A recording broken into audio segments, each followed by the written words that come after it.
Children of Men입니다. 자, 봉우리. 네. Children of Men 무슨 뜻일까요? 남자의 아이. 인류의 아이? 요것도 되게 재밌는 게 우리나라 말로 그냥 children of men으로 돼 있으니까 그냥 사람의 아이들 뭐 정도의 뜻인데 남자는 아니고 네. 남자 일리가 없지요. 네. 네. 그래서 이게 뭐냐면 복수형 man, men으로 표현돼 있거든요. 그럼 인류 사람인가 보다. 근데 우리나라 말에 단수형 man으로 표현돼 있어. 그쵸, 예. 이건 원래 어쩔 수 없는 면이긴 한데. 예. 아이로 돼 있구나. 한글말로 맨을 아이로 썼구나. 아이로 해놨어요. 왜냐면 이게 이제 고정관념이 있기 때문에 맨을 보통 이렇게 쓰잖아요. 근데 이 영화는 뭐 이거는 해석은 각자 알아서 하실 일이기 때문에 제가 뭐라고 딱 말씀드리지는 않을 텐데 그냥 뭐 책의 원작의 제목은 사람의 아이들. 그래요? 네. 그러니까 뭐 인류의 아이, 사람의 아이, 인간의 아이, 인류의 아이 다 좋습니다. 되게 담백하다. 사람의 아이 하니까. 확실한 건 남자의 아이는 아니라는 거예요. 네. 그리고 이건 성경에 나오는 구절이에요. 성경 10편에 나오는 그런 구절이고 신의 아들, 사람의 딸들이라는 게 또 창세기에 나오는 표현이에요. 네, 근데 그건 여러 가지 이유가 있어서 이제 계보학적인 이유가 있어서 그냥 쓰는 표현이지만 네. 그냥 그 당시 옛날 고대 유대에서 이제 표현하던 그런 방식, 그러니까 관습적인 표현 방식들인데 성경적 흔적이 강하게 들어가 있죠. 일종의 레퍼런스로. 그래서 영화에 조금 정교적인 그 요소들도 나오고 그러는구나. 여기서부터 네. 원작과는 약간 다른 길을 걷겠다라는 의지가 보이는 거예요. 네. 자, 줄거리 소개 이거 간단하죠, 봉우리? 네. 일단 굉장히 우울합니다. 거의 아포칼립스 같은 상황이죠. 아포칼립스로 가기 직전의 지구 상황이죠. 이거는 아포칼립스 영화라고 봐도 돼요. 아 그래요? 네. 그러니까 거의 아포칼립스가 진행되는 순간. 네, 거의 그 목전에 와 있습니다. 거의 전 세계의 모든 도시가 거의 다 망했고 런던만 남아 있는 설정이고요. 런던이 그렇게 지키고 있는데 런던만 남아 있다 보니까 런던만 남아 있는 게 아니라 영국만 정부를 유지하고. 그렇지. 영국이라고 해야지. 통치 체제를 유지하고 있는. 런던 그 배경이 런던이다 보니까 제가. 예. 네. 제가 섬나라기도 하니까 통치 체제. 그러니까 미국이나 이런 데들은 다 망했고 통치 체제나 이런 게 다 망했고 무너졌고. 예. 영국만 딱 지키고 있는. 그래서 군도 제대로 아직은 작동하고 있고. 근데 그 군을 어디다 사용합니까? 그래서 이민자들을 다 죽인다기보다는 이제 추출해내고 차별하고. 실제로 죽이죠. 네, 죽이기도 합니다. 말 안 들으면. 그러니까 독재를 선언하죠. 네. 그 남아 있는 정부가 독재를 선언해서 이렇게 예전에 조지 오웰이 썼던 1984 같은 1984가 아니죠. 1980. 네. 1984 맞구나. 네. 1980은 또 영어였지. 네. 네. 이거 같은 그런 상황을 만든 거죠. 그렇죠. 일종의 이제 뭐라고 할까요? 경찰 국가라고 해야 되나? 그런 상태라고 해야 되나? 그러니까 이게 영화를 보면은 TV 화면이 하나 나오는데요. 뭐 뉴욕에서는 핵이 터졌고, 서울은 물에 잠겼고, 뭐 이런 식의 표현이 잠깐 나와요. 그러니까 사실상 종말 상황 맞아요. 네. 근데 이 종말이 어디서부터 비롯되었느냐? 어느 순간부터인가 인류가 임신을 못하게 된 거예요. 그렇습니다. 갑자기 이유를 몰라. 그러니까 이게 진짜 공포스러운 거죠. 이유를 몰라. 왜 때문이지? 뭐 방사선 때문이야? 뭐 환경 호르몬 때문이야? 아니면 인류 DNA 어딘가 뭔가 잘못됐나 단체로? 근데 그거에 대해서 아무런 설명이 없습니다. 네. 그래서 이제 아이가 더 이상 태어나질 않으니까 가장 마지막 개체들, 태어난 가장 젊은 아이들, 전 인류가 막 애지중지하고 있어요. 네. 하지만 그렇기 때문에 애들은 더 망가지죠. 그렇죠. 네. 원작 소설에서는 이게 오메가들이라고 표현해요. 네. 제드와 오메가들. 오메가가 약간 그런 뜻이 있나 봐요. 예전에 나는 전설이다의 영화화된 버전이 오메가맨이라는 또 인류 최후의 남자라는 말이 있는데 그리스 알파벳에서 마지막... 알파가 시작, 오메가가 끝이거든요. 그렇구나. 네. 그러니까 나는 알파이자 오메가요라는 그것도 말은... 이제 세상의 끝이 시작이다 끝이다 이제 이런 뜻이죠. 굉장히 잘난 척하는 얘기네요. 신이니까 할 수 있는 얘기 아닐까요? 그게 그냥 보기에는 그냥 잘난 척하는 말이고 그렇지만 이게 인간이지만 신으로 표현되는 게 사실 굉장히 복합적인 신학적 의미가 있어요. 뭐냐면 나는 어떤 면에서 보면 예전부터도 존재하고 앞으로도 계속해서 존재할 존재다. 그러니까 나는 보편을 대표하는 존재다. 이런 거고 그게 당신도 그런 마음을 가지고 있다. 이런 얘기로까지 가는 거거든. 네, 그래서 이게 나를 높이려고 하는 거라기보다는 나의 존재를 신까지 높여서 인류 전체를 다 같이 높여주려고 하는. 모두가 신이 될 수 있다. 그러면은 이제 안 되고. 유일신앙인데 그러면 되겠어? 모두가 부처님이 될 수 있다. 그건 뭐 가능하지. 부처 불교에서는 가능하고. 그래서 이제 런던만 아까 교수님 얘기하신 대로 런던만 정부 형태를 유지하고 있는데 이제 이 사람들 사이에 무슨 말이 퍼지냐 그러면 야 임신이 안 되는 게 이민자랑 혈통이 섞여서 그런 거야. 그렇죠. 라는 얘기가 퍼져요. 그러니까 이게 약간 그런 거 아닙니까? 조선인이 우물에 독을 탔다. 이거잖아요. 네. 그런 수준이죠. 그러다 보니까 이제 막 곳곳에서 이민자들을 축출해내고 죽여버리고 묻어버리고 쫓아내고 그 정부하고 그러니까 군이 공식적으로 찾아가지고 막 격리시키잖아요. 그렇죠. 네. 개토 같은 데다 처박아 버리고. 그래서 막 광고에 보니까 숨겨주면 큰일 납니다. 너도 혼납니다. 그러니까 빨리 내보내라고 막. 그거를 후지라고 부르잖아요. 후지. 네. 원래 레퓨지죠, 레퓨지. 어유. 영화에 나와요. 영화에 나옵니다. 그러니까 레퓨지에서 이제 레가 빼고 후지인데 발음은 사실 전 일부러 그런 것 같은데 후지산의 그 후지하고 비슷하게 발음해요. 맞아. 퓨라고 안 하고 후라고 하더라고. 후지. 후지. 네, 맞아요. 왜 그러는 걸까요? 네? 왜 그러는 걸까요? 약간의 전 장난이 들어갔다고 생각해요. 그러니까 외국인들을 이제 하는 약간 외국인 비하처럼 들리게 하려는 그렇죠. 의도가 있구나. 그리고 영어에 일본인을 비하는 표현이 되게 많아요. 뭐 쉽다라는 뜻에서 저페니지라는 말도 있는데 굉장히 나쁜 말이죠. 어쨌든 근데 이제 주인공은 예전에 사회운동가였으나 세상이 이렇게 변하고 나서 이게 제가 머릿속에서 지금 소설과 영화가 막 섞이는데 어쨌든 사회운동가 출신인데 이제 소설에서는 정부에서도 꽤나 연줄이 있는 걸로 나와요. 그래서 공무원입니다, 공무원. 네. 그래서 이제 뭐 이제 망해가는 세상에서 이제 나도 뭐 같이 그냥 이렇게 사라져 가는구나. 그리고 유일한 취미는 그 마이클 케인 숲속의 현자 같은 사람. 이 양반 존 레논 같기도 하고요. 이 양반을 만나서 같이 약을 즐기는 거죠. 네, 대마를. 이런 게 이제 유일한 낙인 사람인데 어느 날 전 여친이 찾아와요. 전 여친이 누군고 하니 줄리안 무어입니다. 줄리안 테일러라는 이름으로 나오는데 이 양반이 뭐 지금으로 말하면 과격한 운동권이라고 볼 수 있어요. 그렇죠. 네, 과격한 운동권인데 아주 급하게 이 사람의 도움을 요청합니다. 그래서 뭐야? 무슨 일이야? 주인공 테오도 사실은 운동권이었죠, 과거에. 그렇죠. 운동권 시절에 만난 거죠. 하지만 이제 그러니까 전 여친은 이 주인공을 되게 인간 쓰레기처럼 봐요. 별로 이렇게 좋게 안 봅니다. 너 변절자잖아. 뭐 이렇게. 정확히 말하면 이제 부인이었죠. 부인이었죠. 그래서 애도 있었어요. 그 애가 죽었나? 딜런이라는 애였는데 코로나 비슷한 사태를 2008년에 겪고 그때 죽죠. 그리고 이제 주인공 역은 클라이브 오원이 하는데 이 영화에서 클라이브 오원이 주인공을 맡은 이유가 뭔지 알아요, 봉우리? 영국 사람이라도? 수염 안 깎은 얼굴이 멋있어서. 거업님도 하겠네. 제가 하면 아포칼립스 느낌이 더 많이 나겠죠. 이게 그 원작에 원래 나오는 티오하고는 직업도 다르고 되게 역할도 좀 다른데 이미지도 굉장히 다르죠. 그래서 그렇구나. 영화랑 또 다르구나. 근데 그 이유가 이 알폰소 감독이 액션 영화처럼 만들어야 돼서 그렇다. 원작은 이런 액션 영화 느낌이 아니군요. 굉장히 포스트 아포칼립틱한 그런. 그렇구나. 원작은 오히려 정치 활극에 가까워요. 그렇죠. 그래서 어쨌든 그러다 보니까 이 역할에서 클라이브 오원 정도 되는 사람이 왜 저렇게 당하고만 있나, 왜 저렇게 도망만 치나, 싸움 잘할 것처럼 생겼는데 몇 명 목 부러뜨리고 이래야 되는데 이분 또 다른 액션 영화 찍은 거 보면 장난 아니거든요. 근데 이거는 이제 원작과 캐릭터가 달라서 오는 간극입니다. 그럼에도 불구하고 클라이브 오원 진짜 연기 잘합니다. 그 세상 다 살고 나는 더 이상 살고 싶지 않은데 그냥 그 못 죽어서 사는 거야 이런 표정과 그런 몸짓과 세상 귀찮고 그런 말투와 쟤는 또 왜 날 보자 그래 막 이런 표정과 맞아요. 이런 게 거의 완벽에 가깝게 구현이 되죠. 주인공을 통해서. 근데 이제 전 여친이 찾잖아요. 근데 또 전 여친이 무지하게 예쁘거든. 전 와이프가. 그래서 도움이 필요하대요. 그래서 만나봤더니만 누군가 뭔가를 어디서부터 어디까지를 네가 좀 운반하는 걸 도와줬으면 좋겠다. 그 안에서 벌어질 수 있는 어떤 행정적인 문제들에 대해서 도움을 받고 싶다. 라는 얘기를 하게 됩니다. 그렇죠. 증서 같은 거를 하나 좀 떼달라 그러죠. 그렇지. 인맥을 동원해서 이게 통과할 수 있는 증서를 좀 발급을 해달라라고 얘기를 했는데 어찌어찌 하다가 이걸 들어주게 돼요. 그래서 이거 줄거리 다 설명하는 건 의미가 없는 것 같고. 그래서 그러면 군만해야 되는 것이 무엇이냐? 아이를 임신. 그것도 이민자. 그렇죠. 흑인 여자아이가 아이를 임신했다는 사실을 알게 됩니다. 인류 마지막일 될지도 모르고 어쩌면 새로운 변화의 시작이 될지도 모르는 새로운 생명을 잉태하고 있는 여자아이를 만나게 됩니다. 그리고 정부에서는 그러니까 이 원작에서는 이 독재자가 주인공의 친구로 나와요. 독재자가 그 얘기를 듣자마자 눈이 뒤집힙니다. 왜냐하면 지금 사람들의 불만이 극에 달했을 거 아니에요? 근데 희망의 징표로 써먹을 수 있는 희망의 상징으로 써먹을 수 있는 이 임신한 여자를 내가 가져야지. 이게 약간 영화가 너무 많이 생략했네. 그렇지. 약간 영화에서 생략했다 보니 세팅을 좀 다르게 한 거죠. 이 영화에서는 이제 망해가는 세상이기 때문에 그런 희망을 용납하지 않는 세상이기 때문에 그런 걸로 원작에서는 줄리 양이 외려 임신 능력이 있는 사람으로 나오죠. 그렇습니다. 네.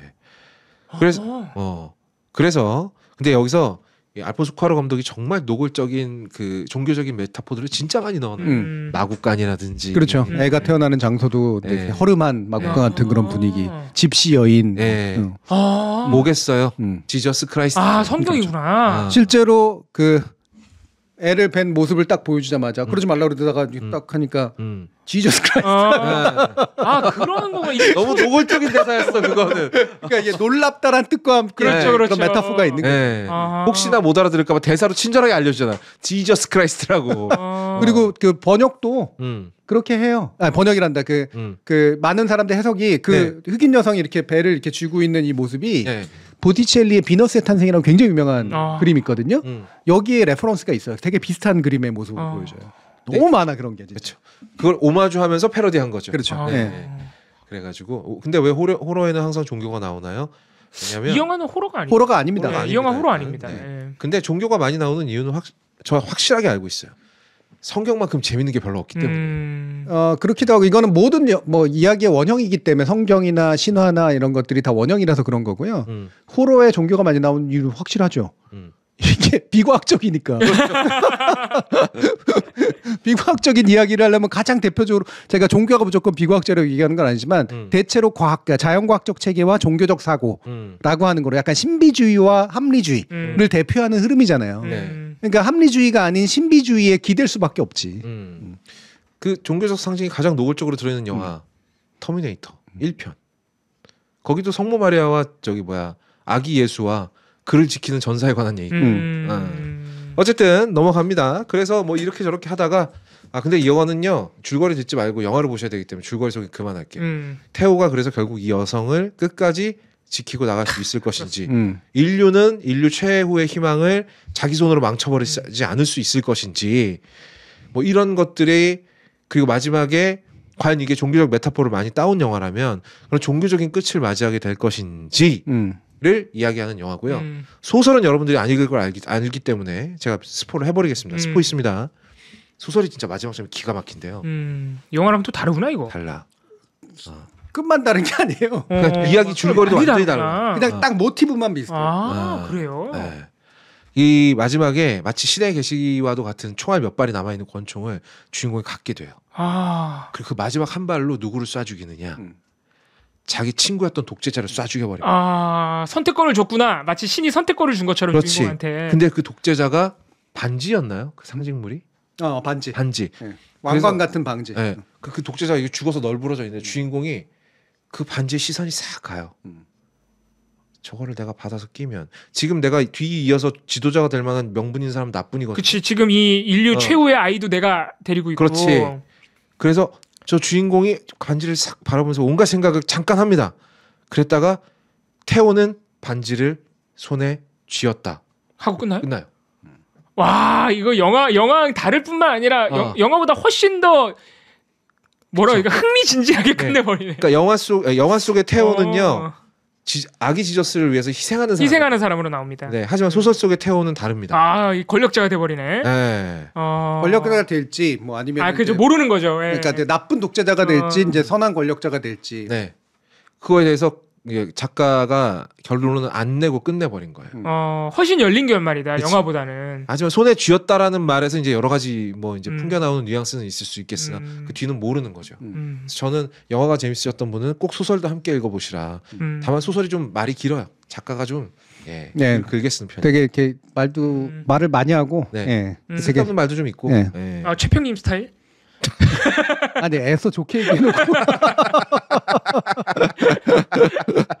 명작이라고 하시죠. 저는 알폰소 쿠아론 감독이 정말 전 되게 좋아하는 감독인데. 저도요. 그러니까 이게 되게 스토리도 잘 다루고, 액션 씬도 잘 다루잖아요. 그럼요. 그라비티 같은 것도 엄청 잘 찍잖아. 엄청난 사람이죠, 그러니까 진짜. 메시지도 좋고, 영상적 기법도 좋아. 물론 촬영 감독이 되게 잘하는 사람이라 그렇지만. 난 솔직히 이 영화 처음 봤을 때는 진짜 깜짝 놀랐어요. 이 뭐야? 이런 내용이 나올지, 그러니까 이런 액션 활극이 나올지 몰랐어. 와, 막 대포 빵 쏴대고 막 이러는데, 맞아. 와, 내가 봤던 어떤 전쟁 영화보다도 굉장히 잘 만들었더라고. 네. 엄청 리얼해요. 막 카메라에 피 튀고. 네, 카메라 피 튀는 장면이라든가 이런 거 보면, 그러니까 이건 참 재능 있는 감독인 거예요. 전쟁 영화야 거의 영화만 보면. 네. 네. 근데 내용은 또 깊잖아요. 맞아요. 내용이 깊은데 전쟁만 생각하는 분들도 계시긴 하지만 저는 아니에요. 교수님이 저를 가르쳤다고 생각하시는 그렇게 보였다면 기분 탓입니다. 예. 정확하게 그렇게 가르치시면 맞습니다. 무슨 소리를 하고 있는 거야? 그래서 저는 오히려 그 소설과 영화, 원작 소설과 이제 그걸 번안한 영화의 경쟁. 네. 그래서 늘 원작 소설이 이기는 것처럼 묘사되거든요. 예. 많은 분들이 그렇지 않다라고 하는 건 전 이 영화 되게 잘 보여준다고 생각해요. 맞습니다. 예. 예. 각각의 맛이 있어. 그러니까. 각각의. 완전히 다른 맛을 살린 거죠. 다만 이게 이제 성경 이야기라는 게 다소 좀 진부하긴 합니다만 네. 어쩔 수 없어요. 근데 이만큼 잘 먹히고 메타포 숨기기 좋고 깊어 보이는 얘기가 몇 개 없거든. 왜냐하면 그 이상의 얘기를 그 예를 들면 원작 소설은 말로 길게 설명할 수가 있잖아요. 네. 영화는 지금 딱 한 2시간으로 설명을 해야 되고 하루 안의 이야기로 이제 바꿔야 되기 때문에 그래서 그거를 내러티브로 샥 하고 이제 전환시킬 수밖에 없어. 그것도 바꿨구나. 네. 그러면 청중들이 보기에 금방 팍팍 꽂히는. 그리고 적어도 설명 안 해도 되는. 설명 안 해도 그냥 다 이해하는. 이런 쪽으로 가야 되거든. 그러니까 성경적인 모티브를 쓰기가 훨씬 좋은 거죠. 근데 여러분 진짜 잘 만든 영화의 특징이 저처럼 메타포고 깊은 의미고 이런 거 모르고 봐도 재밌어요. 그러니까 잘 만든 영화다. 그렇죠. 네. 원형적인 어떤 스토리를 가지고 있기 때문에. 액션씬, 전쟁씬만 재밌는 게 아니라 깊은 의미까지 뭐 성경 메타포 이런 거 모르고 봐도 뭐 깊이까지는 아니더라도 이 스토리텔링 자체가 재밌어. 재밌어. 그럼 되는 거예요. 이 영화가 또 좋은 텍스트인 게 알면 알수록 재밌어. 그렇죠. 몰라도 재밌고 알면 알수록 더 재밌고. 그렇죠. 이렇게 좋은 텍스트의 특징이지. 이 얘기 할 때마다 제가 꺼내는 영화 기생충 모르고 봐도 재밌습니다. 그러니까 그렇죠. 얼마나 쫄깃쫄깃해요. 하지만 메타포 몇 개만 읽어내면 기가 막힌 영화가 됩니다. 네, 똑같은 거죠. 이 영화도 마찬가지인데 저 그 이 첫 장면에서 그 줄리안 무어가 총에 맞는 장면 있잖아요. 깜짝 놀라잖아. 진짜 이것도 원작이 없는 거예요? 없지. 당연히. 야, 여주인공 딱 세워놓고 20분 만에가 죽여. 그것도 줄리안 무어를 하고. 전 세계적인 셀럽, 그러니까 가장 정말 영화 감독들의 존경을 받는 여배우를 중요한 역으로 등장시켜놓고 20분 만에 죽여버려. 근데 약간 감독이 약간 악취미가 있는 것처럼 그 직전에 남자 주인공이랑 애정행각을 벌이거든. 막 차 안에서 뽀뽀하고 그러다 갑자기 그러니까 절대 죽을 거란 생각을 못하게 만들어놓고 떨어뜨리는 거지. 전락에 서서죠. 깜짝 놀라게 이렇게까지 갈 줄은 몰랐던 거죠. 뭔가 둘 사이에 다시 애정이 좀 샘솟나? 네. 이런 생각을 하는데 빡 하고 죽여버리죠. 그러니까 태호의 좌절감이 얼마나 심하게. 그렇죠. 그러니까 담배도 못 피고 울잖아. 네. 그것도 줄리안 무어인데 다시 한번 얘기하죠. 줄리안 무어는 이런 대접을 받을 배우가 아닌데. 맞아, 약간 까메오처럼. 네. 근데 그 장면의 처리도 정말 놀라운 게 총 맞은 줄리안 무어를 제대로 보여주지도 않아요. 카메라를 막 빙빙빙빙 돌려가지고 급박한 상황을 전달하죠. 그것도 롱테이크로. 롱테이크로. 야, 사실 제가 이거 여러 번 잘못 알고 있었는데 이거는 롱테이크처럼 보이도록 붙인 장면이긴 해요. 네, 여러 번 찍어서 붙인 건데 문제는 우리 눈에는 그게 그냥 뭐 갈 것도 없이 롱테이크로 보인다는 거예요. 편집점이 안 보이면 잘라 붙여도 일단 자른 거 자체도 길어. 네, 엄청나게 붙이니까 더 길어진 거지. 네, 그러니까 그 카메라 안으로 왜 악마를 보았다 혹시 기억나요? 거기 보면 택시 타고 가다가 최민 씨 갑자기 막 칼로 막 찌른 장면이 있는데 카메라가 차 안 밖으로 막 왔다 갔다 하죠. 여기서 성공한 거예요. 야, 저런 촬영도 되는구나. 아까 류토피아님이 그게 무슨 애정 행각이냐고. 뭐가? 그 뭐 여주인공하고 남자랑 꽁냥꽁냥한 거를 뽀뽀하는 게 애정행각이지 증오의 행동입니까? 그런 식으로 몰아붙일 거예요? 왜 화났어요? 애정의 반대가 증오는 아니잖아. 죄송한데 애정의 반대는 무관심이고. 예민합니다. 그러니까 이분한테는 그럴 수밖에 없다는 걸 이해하시기 좀 바라고요. 사람의 경험의 치가 있습니다. 예. 나한테는 그게 최대의 애정행각이야. 그러니까 차 안에서 탁구공으로 말이야 뽀뽀를 하고 어디? 네. 죄송합니다. 운전하는 사람 위험하게 말이야. 네. 하지만 하고 싶죠. 응? 하지만 하고 저는 탁구공 없이 하고 탁구공 말고 다른 것도 많은데 뭐 그지 그렇게. 네, 뭐 애정 행각이든 핵이든 간에 네, 그래놓고 여주인공을 순식간에 죽여버리고 그러니까 이게 주인공이 그 전까지는 여주인공한테 끌려다녔잖아요. 이 롱테이크 이후로 갑작스럽게 아무런 준비도 안 돼 있는 주인공한테 갑자기 주도권이 넘어와 버리는 거예요. 모든 역할이 와. 내가 해야 되는 상황이 되고. 네. 근데 이게 마치 그 뭐죠? 1917 상황하고도 비슷해요. 그렇죠. 이게 촬영 기법도 비슷해요. 네. 두 사람이 같이 갈 줄 알았거든. 근데 열심히 가려고 하는 사람은 죽어버리고 아 심드렁하게 따랐던 사람은 살아남아. 뭐야? 내일이 돼버렸어 이게? 근데 인류의 미래가 나한테 걸려 있게 됐어. 난 그럴 의도가 전혀 없어. 난 몰랐으면 좋았을 굉장히 걸. 냉소적인 배신자인데. 네. 원래. 근데 그런 상황을 만들어 버려. 근데 흥미로운 건 또 그런 상황이 되면 누구든 그렇게 할 거라는 거죠. 그렇죠. 그게 설득력이 있죠. 예. 예. 뒤로 갈수록 나라는 사람의 존재의 희생은 예. 아무런 중요한 게 없다. 얘를 살려야 된다. 네. 이게 모두가 공감하게 만들죠. 예. 그러니까 영화가 그것도 잘 맞는 거죠. 네. 그랬던 심드렁한 주인공이 그렇게 심경 변화를 겪는 게 자연스러워 보이니까 그것도 사실을 잘 만든. 그걸 영화. 자연스럽지 않게 네. 느낄 도리가 없는 상황으로 그렇죠. 만들어 상황도 버리니까. 그러니까 애초 그러니까요. 상황이. 예. 그러니까 사람들이 쇼한다 그럴지 모르겠지만 맨 나중에 가보면 그 레퓨지 캠프나 거기 영국 군대나 뭐 반란군이나 애를 보고 깜놀하고 애를 보고 막 손을 내밀고 맞아. 예. 피해주고 옆에서 죽었거든 사람들이 막 네. 총 맞고 죽고 있는데 네. 갑자기 애에 대해서만큼은 이제 막 그렇죠. 피해 피해 되잖아요. 이게 과장이라고 받아들이시는 분들도 네. 계실 수도 있는데요. 네. 진짜로 애가 20년간 하나도 태어나지 않았다. 그럼 우리 인간의 본능에 뭐가 남아 있을까? 모성애 부성애가 남아 있겠죠. 남아 있죠. 예. 근데 그게 한 번도 사례를 못 봤어. 충족이 안 되잖아. 네. 예. 근데 그 애를 보는 순간 모든 사람 거의 대부분은 똑같이 행동할 거예요. 그렇죠. 아우리 막 나가는 사람이고 이상한 사람이고 그래도 음. 여기서는 똑같이 갈 거다. 라는 걸 그대로 되게 정확히 보여주고 그게 이제 태호가 바로 그거를 네. 처음부터 한 거지. 이제. 그렇죠. 예. 그러니까 태호의 주인공의 변화를 주인공이 좀 길게 겪었던 변화를 마지막 장면에서 극적으로 모든 사람이 느끼게 되는 겁니다. 근데 그 상황이 하나도 이상하진 않죠. 네. 내가 거기서 총 쏘고 있는 군인이었어도 야 잠깐만. 야 일단 애는 좀 건드리지 말자. 총을 쏠 때 쏘더라도. 그래 지나가자마자 바로 쏴요 또. 그러니까 또 도망칠 수도 있었던 예. 거예요. 냉혹한 현실이 또 있으니까 원래는. 저는 진짜 이게 100% 공감이 되거든요. 저도요. 예, 내 애가 아니라고 하더라도 음. 정말 인류에게 남아있는 애 중에 갑자기 그치. 새로운 애가 나왔다? 음. 무조건 보호해요. 그렇지. 그러니까 조금 누구나 이 아이를 위해서 우리는 지금 옆에서 총 맞아 죽고 있지만 나도 맞아도 괜찮아. 그렇지. 나는 죽어도 돼. 일단 피해줘야 돼. 옆에 있는 사람 보호해줘야 돼. 죽었어. 근데 네. 일단 애. 그렇지, 그렇죠. 그런 마음이 이해가 간다는 거죠. 왜냐면 나는 천천히 죽어가고 있었거든. 세상과 함께. 그러니까 맞아. 나는- 어차피 다 망한다는 생각을 하고 있었어. 나는 죽음을 받아들인 존재야. 그러니까 죽어도 돼. 하지만 애는 아니잖아. 그렇지. 그러니까 영화 속에 만들어 놓은 세상 세팅이 얼마나 아포칼립스고 우울하냐면 정부가 공식적으로 자살용 약을 배포합니다.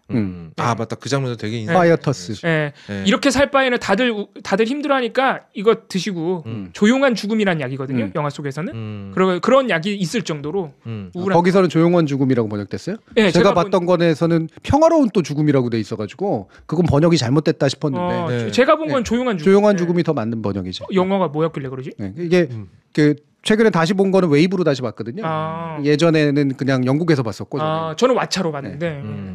왓챠가 보통 번역이 더 나아요. 네. 네, 좀 더 낫습니다. 다만 이제 웨이브가 제일 안 좋아요. 네, 폰트는 좀 통일을 네. 해줬으면 좋겠어요. 폰트가 왜 다 제각각입니까? 왓챠 동 없는 거 알지만 어쨌든 이게 소설에서 또 충격적인 묘사가 나오는데 그 이제 조용한 죽음 소위 그걸 하려고 노인들이 이제 지원을 받아요. 노인들이 다 살았다 이제 나는 갈란다 이러고 지원을 합니다. 근데 끌고 가서 발을 다 이렇게 둘비구름처럼 묶어요. 그다음에 강가로 내려서 한 명을 강으로 훅 밀어버립니다. 그런 식으로 해? 와. 그리고 나중에 누가 기어 올라오려고 그러잖아요. 그럼 개머리판으로 쳐서 아 영화가 훨씬 잔인한 더 아포칼립스구나 지금. 아니 소설이 훨씬 영화가 아니고 소설이. 소설이 훨씬 심해. 소설은 굉장히 냉정하고. 그래서 주인공 태우가 그걸 보고 자기 친구를 찾아가요. 야 아무리 식으로 그래도 할 거야? 이건 아니잖아. 이건 좀 심하잖아. 주인공도 쫓겨납니다. 입틀막 당해요. 이거 좀 심하잖아. 쫓겨납니다. 네. 그런 장면도 있고. 네. 저는 그 번역 같은 거 한 가지만 더 얘기를 하면 요거는 전 되게 잘못된 번역. 제가 본 거에서는 네. 그 마이클 케인이 그 태호하고 이제 얘기하면서 막 옛날 운동권 신념이라든가 이런 거 가지고 얘기하면서 이제 페이스와 찬스라는 표현을 써요. 찬스라 그러죠. 그러니까 신념과 운명이라고 보는 거예요. 페이스군요, 페이스. 페이스. 신념과 운명 이렇게 이제 번역을 해놨더라고. 근데 이거는 운명이라고 번역하면 안 되거든. 그러니까 페이스하고 찬스는 운명이 아니라 운명은 데스티니. 정해져 있는 거. 그냥 운 아니야 찬스는? 그러니까 굳이 말하면 이제 신념은 바꾸려고 하는 거고 데스티니는 정해져 있는 거. 운명 이렇게 이제 될 수 있는 건데 찬스라고 표현했단 말이에요. 예. 근데 이 찬스는 굳이 말하면 명은 떼야 돼. 운에 가까워. 그러니까 그냥 운 같은데. 운. 그러니까 정해져는 있는데 나는 잘 모르는 어떤 우연의 힘 이런 거거든. 찬스라고 하는 건. 페이스는 내가 생각하는 걸 이루려고 하는 거고 완전 찬스는 내 손을 떠난 문제. 그렇죠. 페이스는 내가 주체성이 있는 거고 찬스는 내가 어떻게 할 수가 없는 거고 그 차이를 말한 그렇죠. 거죠. 네. 그래서 이거는 세상을 바라보는 태도에 되게 중요한 차이를 보여주거든요. 운동권들은 페이스지. 그렇죠. 보통 냉소적으로 살거나 그냥 모르겠다라고 사는 사람들은 그냥 운에 맡기는 거지. 그치. 찬스에 맡기지. 네. 그래서 운동권들을 보고 또는 뭔가 신념을 가지고 세상을 바꾸는 사람 보고 아유 그러고 살지만 그냥 자연처럼 살아. 찬스에 맡겨 이렇게 되는 거라고요. 그 차이를 신념과 운명이라고 하면 잘 안다고 한다고. 신념과 운이라고 해야 되고. 운에 더 가까워요. 신념과 운. 그럼 제가 펫보이를 사려고 하는 건 신념. 펫보이를 사고 나서 제 계좌 상태는 운이군요. 자, 그거는 운명에 가깝죠. 원인과 결과니까 운명이네. 저는 원작 소설을 더 인상 깊게 읽어가지고 원작 소설을 훨씬 더 기괴하거든요. 더 재밌어요. 되게 이상한 재미가 있는데 어쨌든 영화 얘기로 돌아가서 영화의 마지막은 결국 이 남자가 희생하는 거잖아요. 맞습니다. 아이를 지켜냅니다. 네. 그러니까 희생으로 내 목숨을 버려서 이 아이를 지켜내는 거잖아요. 근데 죽어가면서 하는 얘기가 되게 인상적이었는데 어차피 결론 다 나온 거니까 스포하겠습니다. 죽어가면서 그 남자가 어떻게 하냐 그러면 한 번도 아이를 가져본 적이 없는 그 소녀를 위해서 지식을 알려주잖아요. 네, 애기 트름 시키는 거. 네. 그 장면이 너무 좋았어요. 그렇죠. 그게 키워본 사람이 가지는. 네. 그러니까 이게 먼저 해본 자의 그 어떤 경험에서 우러난 지식을 몇 개 알려주고 사망하잖아요. 그렇죠. 네. 그 장면 그리고 그게 또 이제 마치 그 뭐죠? 그 동물들 다 담는 배. 노아의 방주. 노아의 방주. 방주처럼 생긴 그 투모로우 배를 향해서 찾아가면서 남자가 중간에 죽잖아요. 진짜 여러 가지 성경적인 메타포가 많은 영화인데 전 마지막에 그게 인간의 지식이 전달되는 장면이 너무 좋았어요. 그렇죠. 세대 전승이죠. 그럼으로써 우리는 이 영화가 인류가 끝이 아니구나라는 걸 그 장면만으로도 느낄 수 있는 거예요. 선대의 지식이 끊어지지 않고 다음 세대에게 물려가는 거죠. 그 장면이 너무 제일 좋아요. 영화는 그러면은 소설에 비하면 굉장히 희망적이군요. 그렇지. 근데 마지막 엔딩까지도. 영화는 말했잖아. 영화는 예수님이 태어난 얘기냐 희망적이지 않을 리가 없지. 그래서 이 영화에 숨어져 있는 뭐 메타포다 이런 것보다도 그냥 보셔도 재밌지만 사실은 롱테이크만 봐도 눈알이 막 돌아가는데요. 그러니까. 특히 마지막 롱테이크 장면 진짜 대단했습니다. 액션 영화로도 훨씬 상당히 훌륭하고 2시간을 보는 내내 그 아마 또 누군가 분석해놨는데 70%가 80%가 클라이브 오웬이 쫓기는 장면이에요. 그러니까 쫄깃쫄깃 쫄려. 보는 내내 쫄려. 야, 그러니까 같이 우와 이러고 보게 되니까 이 몰입도가 굉장히 크죠. 어마어마하죠. 게다가 이 남자 싸움도 못해. 거기다 혼자 가는 것도 아니야. 그렇지. 또 혹을 거대한 거. 엄청난 혹인데 이게 인류의 희망이야. 이게 또 인류의 희망이야. 나는 죽어도 돼. 얘는 지켜야 돼. 야. 근데 이 영화와 소설은 뭐 소설이 처음 원작이니까 왜 원작에서 그 아포칼립스를 좀 우리가 생경하게 느낄 만한 불임이라는 걸로 선정을 했을까요? 그게 이제 공통점인데, 그렇죠? 아이디어를 이제 책에서 가져온 건데 그 외에 다른 상황은 약간 전형적인 독재 국가 패턴 아니에요? 그렇죠. 그렇죠. 누군가를 핍박하고 누군가한테 죄를 돌려가지고 걔네들을 핍박하는 걸로 민심을 잡으려고 하고. 그 사실 영화나 소설이 너무 과격해서 그렇지 우리가 현실에서도 많이 비슷한 걸 보는 장면. 그게 2027년인가가 이제 근미래로 설정된 거잖아요. 맞아요. 얼마 안 남았어요. 그러니까 얼마 안 남았어. 그리고 그게 근미래적으로 굉장히 디테일하게 잘 그렸어요. 제가 이제 런던도 잘 아니까 거기 2층 버스에 그 약간 막 변환되는 그 광고판이 광고판 화려한 거. 동영상 광고판. 맞아. 아직까지는 그 2006년에 개봉했을 때 이게 현실은 안 됐을 때고. 그리고 되게 소소하게 살짝 근미래 예측을 되게 잘해놔요. 맞아요. 그런 영화고, 그러니까 이거는 가까운 시일은 일어날 만하다라고 보는 건데, 우리는 보통은 뭐 핵전쟁으로 갑자기 망하거나 뭐 포스트 아포칼립스 대부분 그런 거잖아. 그런데 어떤 애면 실제로 일어날 가능성이 높은 그런 디스토피아는 서서히 망해가는 거. 망해가는 거고, 하지만 그 망해가는 서서함이 고통스러운 거라고. 그러니까 서서히 망해가는 거 아닌데 너무 고통스럽게 서서히 계속 모든 사람들이 그걸 알아. 그리고 망해간다는 걸. 이거에 훨씬 더 가까울 거라는 거예요. 그래서 저는 훨씬 더 현실적이라고 봐요. 그럼 굉장히 디스토피아 중에서도 디스코토피아 아니고요. 디스코토피아는 어디 콜라텍입니까? 제가 디스코라 그랬어요? 디스코토피아라 그랬는데. 근데 생각해보니까 디스코 아니 디스토피아도 아닌 것 같아. 아포칼립스가 맞는 것 같아. 그죠? 그러니까 똑같은 건가? 디스토피아를 통해서 아포칼립스가 되는 거지. 아포칼립스는 멸망이니까 아직 멸망 전이니까 디스토피아가 맞죠. 엄밀하게 보면. 그러니까 그 중에서도 굉장히 현실성 있는 걸 그럼 고른 거구나. 그렇지. 이 소설과 영화가. 그렇죠. 네. 그리고 포스트 아포칼립스나 이런 디스토피아적인 근미래 영화들은 되게 많고 이제 되게 다양한 모티브들을 보여주지만 사실은 의외로 이 불임이라고 하는 대단히 단순하지만 굉장히 끔찍한 주변에도 제법 있는 이 모티브를 잡은 게 그전 거 없었습니다. 전 처음 봤어요. 되게 신기한 거죠. 신기했어. 그래서 이게 포스트 아포칼립스가 아이디어가 진짜 중요한 게 수많은 영화들이 핵전쟁으로 인한 멸망 이후를 다루고 있잖아요. 근데 만들다 보니까 자기들도 좀 내놓기가 민망한 거야. 핵전쟁 얘기를. 그래서 그냥 얘기 안 하는 영화들도 많아요.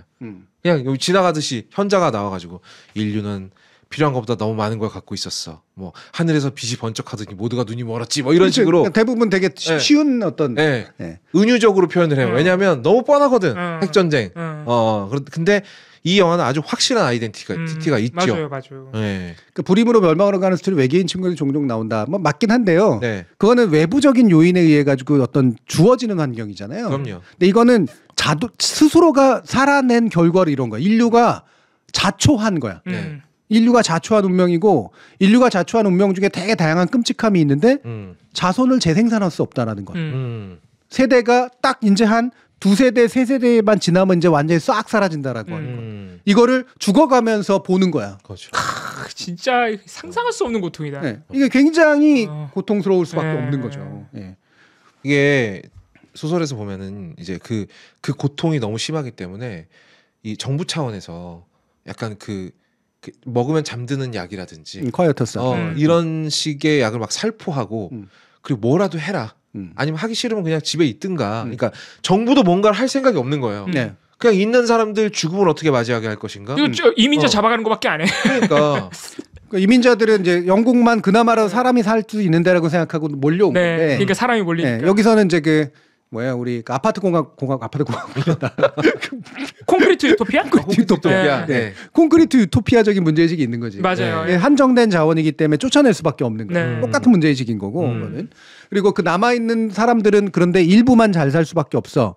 그게 딱 뭐냐면은 버킹엄 궁전 그 근처에 제임스 파크라고 세인트 제임스 파크라고 되게 유명한 그 공원이 있어요. 근데 여왕의 관저로 가는 그 중간 길이 있거든요. 아치라고 하는 데가 있고 여기가 딱 이렇게 통과하면서 나와 사람 자기 이제 그 친구죠. 만나러 가는 그런 장면에서 보면 통과하고에 여기가 전통적으로 이제 지배계층이 사는 데거든요. 그리고 그 근처에 관공서가 있고. 근데 여기에 보면 거기 딱 가보면은 되게 평상적이야.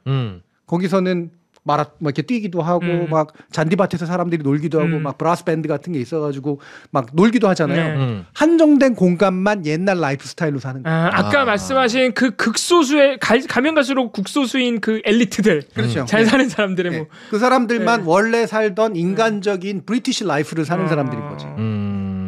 나머지는 거의 이제 삶의 존엄성조차 보장받을 수 없을 정도로 망가져 있는 상황인데 그 사람들만 지키고 있는 상황. 그리고 아까 우리가 의료 그 집단행동 하면서 우려했던 게 지금은 그나마 덜하지만 앞으로 계속 이런 식의 구조를 방치하면 그렇게 될 수도 있다.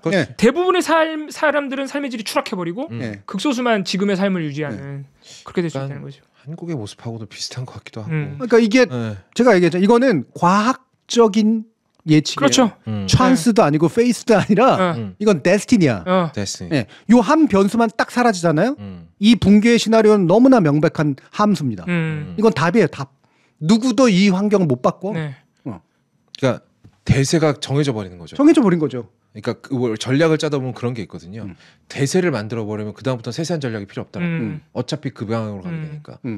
그러니까 교수님 말씀하신 데스티니가 이거죠. 데스티니가 되는 거죠. 그런데 그게 눈에 뻔히 보이고 서서히 죽어가는. 근데 막을 도리가 없는. 그러니까 불임이라고 하면 우리가 사람들이 즉각적으로 멸망한다는 걸 아는데 지금 여러 가지 예정되어 있는 사실상 확실해 보이는 굉장히 우울한 미래, 디스토피아적 미래는 불임처럼 사람들이 명확하게 느끼지 못하는 거죠. 못하는 거죠. 그러니까 자꾸 의사들처럼 이렇게 집단 이기주의도 나오고. 그러니까 뭐 의사들만이 아니라 의사들뿐만이 아니고 온갖 직업 집단들이 당장은 지금 돈을 잘 버는 것 같고 당장은 나만 잘 살아도 괜찮고 나머지도 그럭저럭 먹고 살 거라고 생각하는 이게 20-30년은 유지될 수 있다는 거예요. 그러니까 영화가 불임이라는 아주 명시적인 그 아포칼립스를 주는 거는 현실성이 있으면서도 약간 지금도 비슷하다. 그러니까 감독이나 영화가 의도하진 않았겠지만 우리도 지금 그런 상황과 비슷하다라는 암시로도 우리가 좀 이해를 해야겠네요. 네. 그런 사실은 영화도 그렇고 소설도 그렇고 이유는 정확하게 안 밝혀요. 저는 안 밝히는 게 낫다고 봐요. 훨씬 낫죠. 네.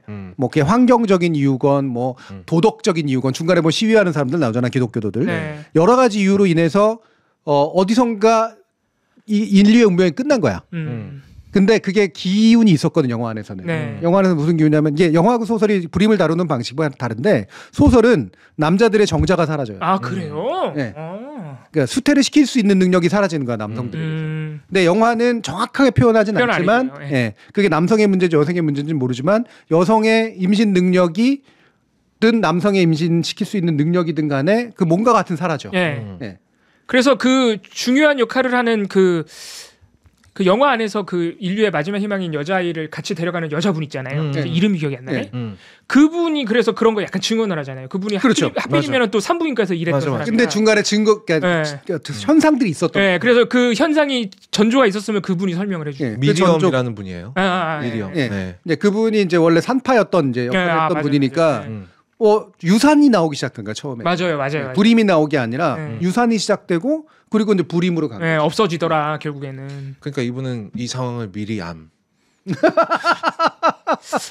요거는 그래도 좀 괜찮았습니다. 미리 거의 동시에 가든님도. 이야, 아주 수준이 높은 분이야. 그럼 이것도 뭐 무리한 해석일 수 있지만 충분히 우리가 현실에서 맞닥뜨릴 수 있고 예상 가능한 아포칼립스다. 이런 상징성도 있겠네요. 그럼 이게 무슨 막 좀비나 무슨 그렇죠. 외계인 충격처럼 갑자기 닥쳐온 게 아니라 그러니까 현실 가능하다. 이 영화는 되게 웃긴 게 액션 씬은 많지만 즐길 수가 없는 영화야. 걱정이 되거든. 그러니까 걱정되게 만드네. 우리가 겪을 수 있는 아포칼립스라는 거잖아요. 이게 여러모로 굉장히 특이한 영화입니다. 저출산 사회 또는 저출생 사회의 문제에 대해서 제가 전에도 한번 얘기한 적이 있는데 그냥 뭐 인구 좀 주는 건 뭐 어떤가라고 생각하지만. 이를테면 지금의 0.7이라고 하는 이제 합계 출산율은 두 세대만 지나면 1,000만의 인구가 20만의 인구가로 줄어드는 거 그래요. 그러니까 두 세대 세 세 지나면 그러니까 0.7을 3번 곱하면. 그러니까 이거는 눈에 뻔히 보이고 노인들만 그득그득한 사회가 되는 거거든. 현실적으로 똑같은 사회야. 그러네. 영화 속 사회라. 그러면 이것의 문제는 뭐냐? 그러면 어차피 인구는 좀 줄어들면 되겠지. 그게 아니라 수많은 노동할 수 없는 고령층과 그리고 그거를 메꾸느라고 외국에서 꼬우는 거 아니에요. 하지만 애는 태어나지 않으니까 그 애들은 이제 대접받으면 사는데 이 대접받는 애들이 이 영화에도 등장하지만 사실 알고 보면 줄리아는 죽이고 이런 애들이라고. 왜냐하면 새로운 세대로서 구성할 수 있는 힘이 없어. 왜 어차피 우리 뒤로는 끝이야. 그렇지. 그러니까 사회가 얘네들을 챙겨주려고는 하지만 미래는 없는 거지. 진짜 답 없다 진짜. 완전히 답이 없는 상황이네. 답이 없는 거지 진짜. 이러면서 전 세계가 망해가는 거예요. 중요한 거는 미래가 이렇게 운명지어져 있다는 사실을 아는 순간 시스템이 무너진다고. 그래서 영화 안에서 다 망가지는 거라고. 그러니까 이거 더 이상 감출 수가 없는 증거가 모두가 알게 돼버린 세상과 지배 세력이 증거를 필사적으로 감추는 세상은 또 다를 건데 여기서는 이제 감출 수가 없죠. 그렇지, 감출 수가 없는 거지. 너무 이렇게 불임이라는 거 다 눈에 보이니까. 그리고 오케이 미나님께서 저수찬이 차라리 낫잖아요. 그나마 낫죠. 한꺼번에 죽는 것보다는 그나마 나니까. 왜냐하면 저출산이라고 하는 게 어느 정도 시간이 지나면 다시 좀 이렇게 사람 애도 많이 낳고 해서 되거나 또는 적어도 인구를 유지하거나 이 정도는 가능하지 않을까라고 생각하니까 그나마라 난데. 저는 이 그 영화의 훌륭한 점이라고 생각하는 거 소설이랑 지금 우리가 겪는 저출산 이유 여러분들 찾으실 수 있으세요? 너무 많죠. 그러니까 너무 많기 때문에 하나로 줄일 모른다고. 그렇지, 명확하게는 알고. 경제적인 이유도 있고, 예를 들면은 문화적인 이유도 있고, 뭐 예를 들면은 생리학적인 이유도 있을 수 있고 그러잖아요. 맞아요. 이 영화가 설명하지 않는 거하고 똑같은 상태야. 정확하게 모르겠는 거야. 중요한 문제가 뭐냐면 인구가 유지되거나 줄어드는 게 아니라 그 과정에서 생기는 사회적 혼란이라니까요. 자원 경쟁이 벌어지고요. 이거는 우리가 인터스텔라에서도 나오는 그런 건데 단순히 서서히 기후가 나빠지는 문제가 아니라 줄어드는 자원을 놓고 싸우고 경쟁하고 전쟁 나고 폭동 나고 무너지는 일들이 벌어진다. 사회적인 재앙들이 따라와요. 그러니까 촉발되는 첫 번째 빗방울일 뿐인 거죠. 그리고 보세요. 지금 10사람을 붙잡고 물어봐봐요. 왜 대한민국이 저출산일까요? 아마 10사람이 한 2개 정도 같은 거 말할 수 있어요. 그렇죠. 근데 거의 다 다르게 얘기해요. 하지만 한 7, 8가지 이유가 나올 거예요. 그렇죠. 근데 그 모든 게 다 그중에 몇 개는 헛소리냐? 아니야. 다 연관이 있어. 그렇지. 연관이 있지만 그 유시민 전 장관은 나와서 그렇게 얘기했잖아요. 이게 그냥 자연스러운 것 같아요. 이렇게 생각할 수도 있고요. 네. 네. 그거는 미래에 어느 정도인가 해서 연착륙을 해가지고 연착륙을 하고 뭔가 다른 대안들을 낼 수 있지 않을까라고 생각하는 그나마라도 희망 섞인 일부가 남아 있을 수 있으니까 이제 생긴 것일 뿐이지.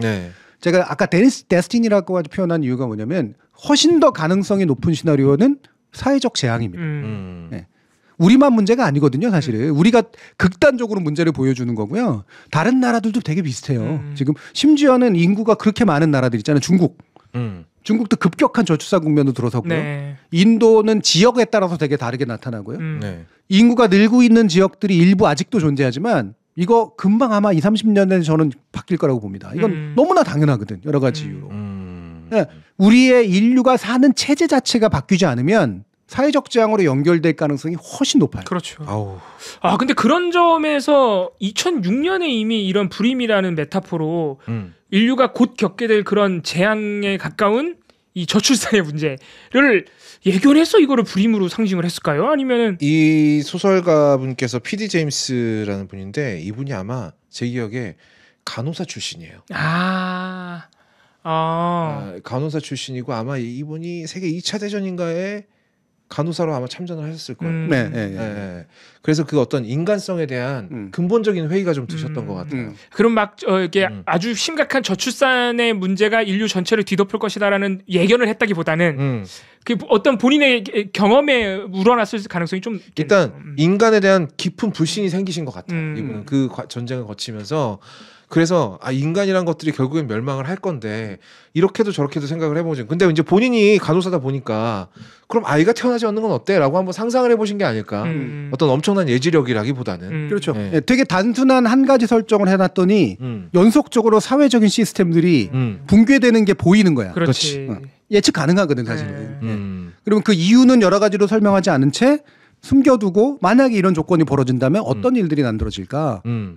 굉장히 예측 가능한 형태를 잘 쓴 거예요. 특히 소설은 그걸 훨씬 더 잘 썼고. 그러니까 이게 거꾸로 생각해 보니까요. 지금도 외국인 혐오, 이민자 혐오가 있잖아요. 그럼 영화를 빌어서 좀 생각해 보면 사실 이민자 혐오, 외국인 혐오의 근본적인 원인은 한정된 자원을 두고 너무 많은 사람들이 경쟁하고 있다는 것이랑 가면 갈수록 일할 사람이 줄어든다는 것이랑 그럼요. 뭐 이런 거를 생각해 볼 수 있겠네요. 다 연관되죠. 지금 아마 젊은 층들에서 우리 지금 보수 계열이나 이런 데서는 이민 노동자라도 수입해가지고 빨리 오세훈 시장처럼 빨리 이거 부족한 노동력 메꿔야 된다. 이미 서양사회 해봤던 거잖아요.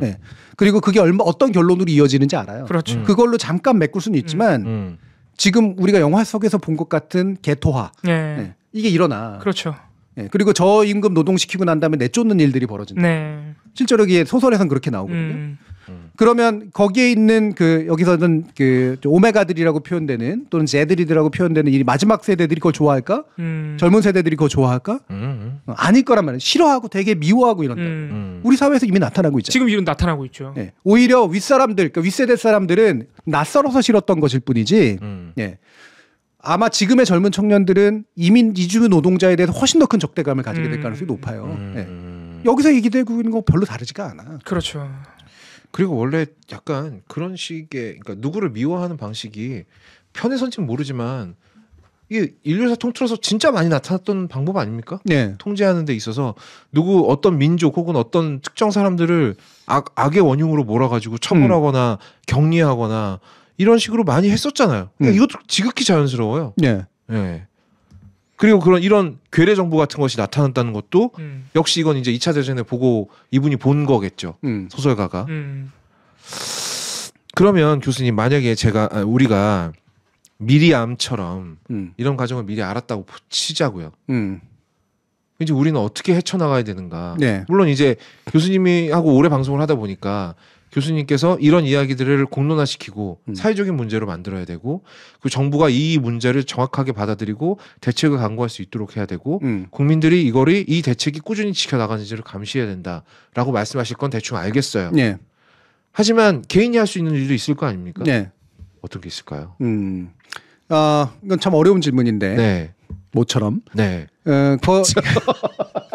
그동안에는 질문이 네. 별로 이게 이 말은 짧게 줄이면 네가 웬일이냐라는. 아니 뭐 지금까지는 약간 약속 대련하듯이 예. 쉽다기보다는 우리가 충분히 서로 그냥 대화하듯이 얘기할 수 있는 그런 이야기인데 네. 이 얘기를 한 이유는 뭐냐면은 알면서 꺼낸 어려운 질문이라는 거야. 네. 대답하기 어려울 거라는 거 알면서. 어렵다. 그래서 일부러 막 답변도 좀 어느 정도는 그래서 앞에 쉬운 답변은 내가 다 까버렸어.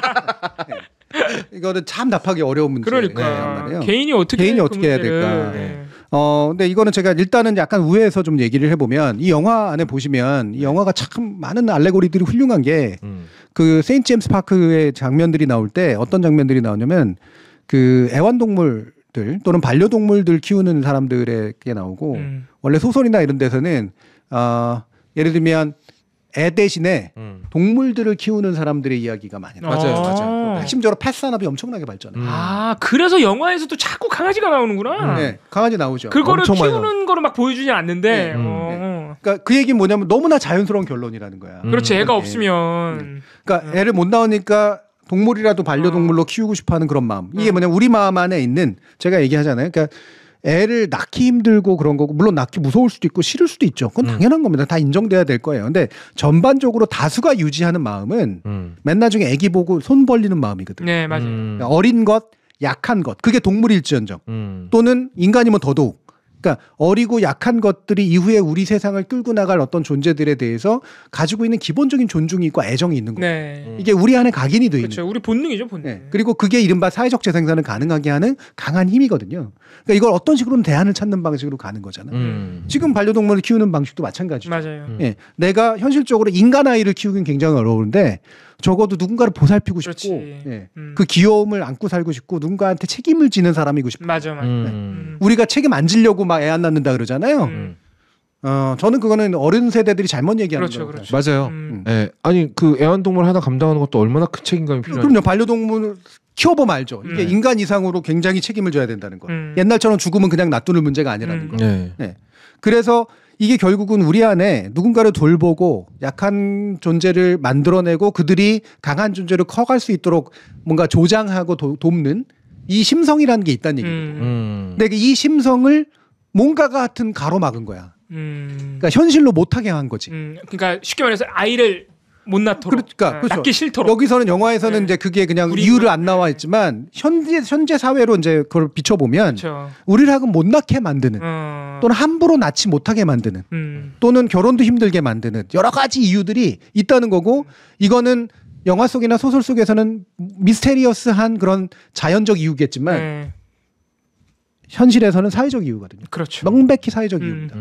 정확히 뭐라고 하나로 꼽을 수는 없겠지만 네. 사회적 이유는 맞다. 그래서 이거는 사회적으로 문제가 풀릴 수밖에 없는 거라 그래서 어려운 답이라는 거예요. 개인이 아무리 개별적인 선택을 통해서는 절대로 풀릴 수 없는 문제. 그러니까 내가 애국하는 마음으로 애를 셋 넷 낳는다고 해결될 문제가 아닌 거예요. 그러니까. 네. 그런 마음이 나만 생기면 어떡하려고. 그렇지. 나만 혼자 그러면. 나만 독박 써야 대체로 그 마음은 어디서 생기냐면요. 저는 외국에서 경험해서 나오는데 여유 있는 상류층에게선 생겨요.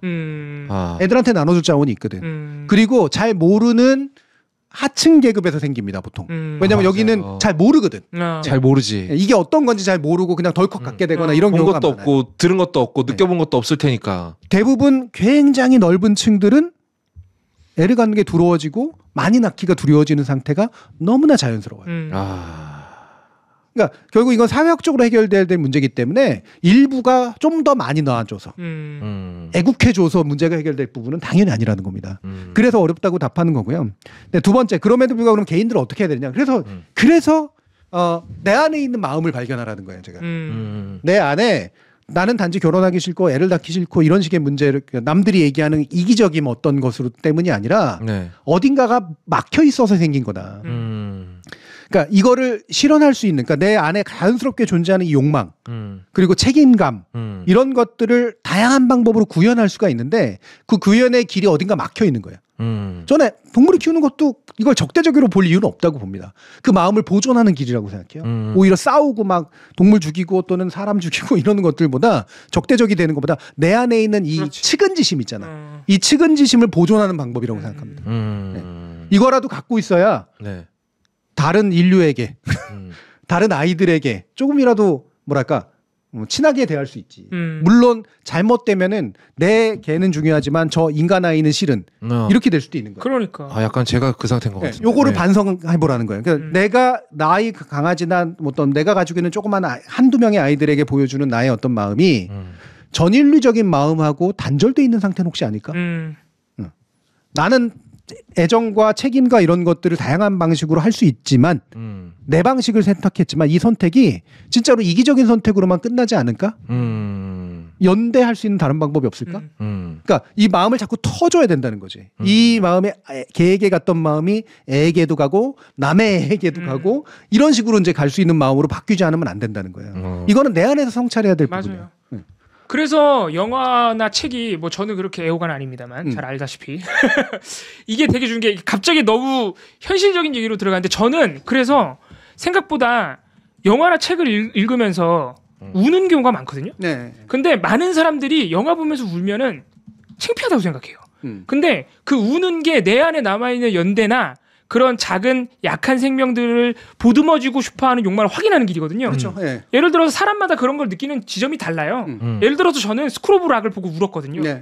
나는 잭 블랙 같은 사람한테 그런 연민이 가는 사람이야. 연민은 좀 그렇지만 아니면은 저는 그 더위 속에서 너무 힘들게 일하다가 죽었던 뭐 홈플러스 주차장 노동자라든가 이런 사람들 보면서 저는 울거든요. 그래서 나는 켄 로치 감독의 영화를 보면서 울어. 뭐 근데 다른 비슷한 영화에서는 안 울 수도 있거든요. 근데 그런 거로 울면서 그런 마음은 제가 확인하거든요.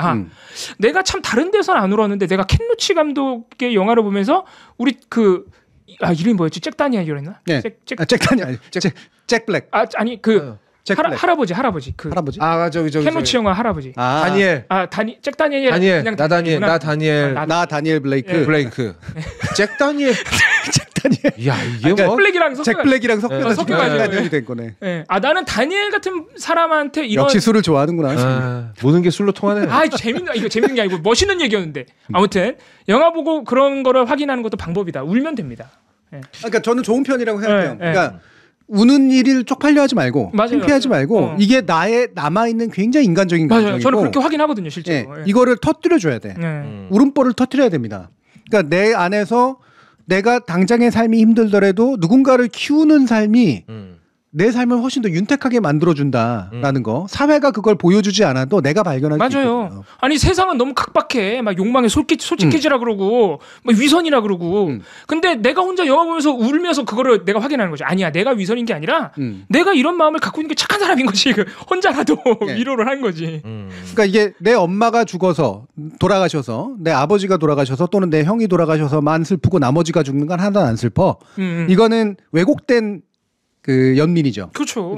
인간이 자연스럽게 가지고 있는 친인척이 돌아갔을 때의 어떤 슬픔, 부재의 슬픔을 남이 죽는 거에서는 딱 마음 딱딱하게 굳어 있는 거예요. 이게 현대 사회의 특징이거든요. 나하고 관련성 있는 아주 일부에게만 감정을 허용하고 대다수에게는 감정을 허용하지. 맞아. 사람 원래 안 그렇잖아요, 근데. 안 그렇거든. 사람은 원래 대다수에게 보통 그런 감정을 느끼는 존재거든요. 보통 그렇죠. 근데 이게 지금 사회가 잘못되다 보니까 개인이 그 감정을 극소로 줄여놓은 그런 상태라고 하는 거지. 근데 이거를 저는 자꾸 뚫어주고 울음보를 뚫어주고 귀를 뚫어주고 이래야 된다고 생각해요. 스스로가. 맞아요. 들으면 들을수록 제 얘기 같아요. 왜요? 안 울어요? 나는 잘 안 울어. 잘 울지도 않고. 거엄님이 울 수 있는 영화를 발견해야겠네. 거엄님의 정의감이나 거엄님의 약자에 대한 연대감이나 이런 것들은 신기하게도 굉장히 잘 가지고 있는데 저는 솔직히 말하면 또한 반대 성향이 개인주의 성향도 되게 강하고 나 안으로 숨어 들어가는 성향도 강하고 남한테 폐 안 끼치고 그냥 내 좋아하는 거 즐기는 성향도 굉장히 강하고 그러다 보면은 그 방향이 딱딱해지는 마음의 방향으로 갈 가능성이 되게 높아요. 일부에게만 망고에게만 마음을 연다거나 이런 식의 방식을 갈 가능성이 높지. 지난 대물 시네마에서 울었다는데요? 제보가 들어왔습니다. 이거 최호 평론가 부고 소식을 전하면서 그럼 그때도 안 울면 그건 인간이 아니지. 그러니까 문제는 내가 그렇게 감정의 발산 통로를 내가 스스로 여러 개 막고 있다라는 거죠. 그러니까 물론 지금까지는 뭐 이렇게 허접한 심파 영화 보면서 우는 건 사실 그거랑 상관없는 얘기고 정말로 내 마음을 울리는 영화를 만나면 저도 잘 우는 편인데요. 일단 그런 것을 제가 그렇게 긍정적으로 못 느끼는 것 같아요. 눈물을 흘리면서 내가 아직 인간이구나를 느끼는 것보다는 쪽팔려. 그렇죠.